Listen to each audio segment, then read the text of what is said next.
When it comes to writing picture books, some people will always have more talent than us, and there's just nothing we can do about that.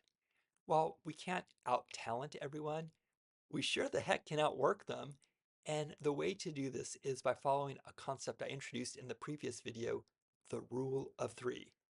Step one of the rule of three is to always be working on one manuscript. And I'm not saying you need to work 24/7, 365. Um, just 365. And seriously, I mean, write every day. Weekends, definitely. Vacations, instead of watching a movie on the plane or reading a book, which are both examples of consuming other people's content instead of working on your own, bring your laptop and take advantage of these rare hours with very few distractions.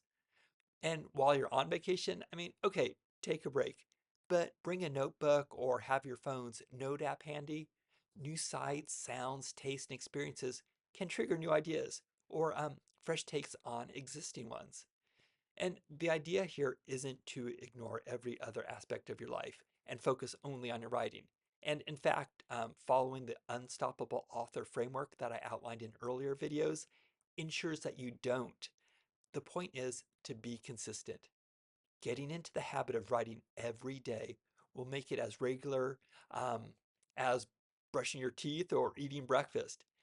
Just 25 minutes of a day of writing, and that is the amount recommended in the Unstoppable Author Framework, adds up to 152 hours a year. So just imagine how much you can accomplish in 152 hours. And as part of this, always be working on one manuscript step, you'll have a point in time where a critique partner or a paid editor perhaps is reviewing your manuscript. And this is great, but don't wait idly by for their feedback. Um, Begin working on your next manuscript while your current one is with them. Step two of the rule of three is to always have one manuscript on submission to agents. Um, I mean, I honestly felt like I spent more time querying agents and publishers than actually writing my manuscripts. For each manuscript, I'd typically query about 60 agents and 40 publishers. And since the submission guidelines continually changed, that meant first checking 100 websites to see if they were open to submissions, or if anything in the guidelines had changed, or if individual agents had changed their personal guidelines. And that's actually one reason why I always submit it to agents first before publishers. Because once I had an agent, I would no longer have to spend so much time dealing with the querying process. Finally, the third step of the rule of three is to always have one manuscript on submission to publishers. Um, the submission process is just so slow and so boring. And I know I've said it before, but maybe by repeating it, I can desensitize you a bit from the tedium. Going into the submission process with your eyes wide open, just knowing that it'll be a drudgery, makes the process just a little bit easier. After submitting to agents, open up your list of publishers and start submitting. Of course, do this after visiting each publisher's site to see if they're open to submissions and to confirm their submission guidelines. As with agents, you'll want to make sure you're sending your manuscript only to the right publishers for your story. And just for example, some publishers only want stories that don't rhyme.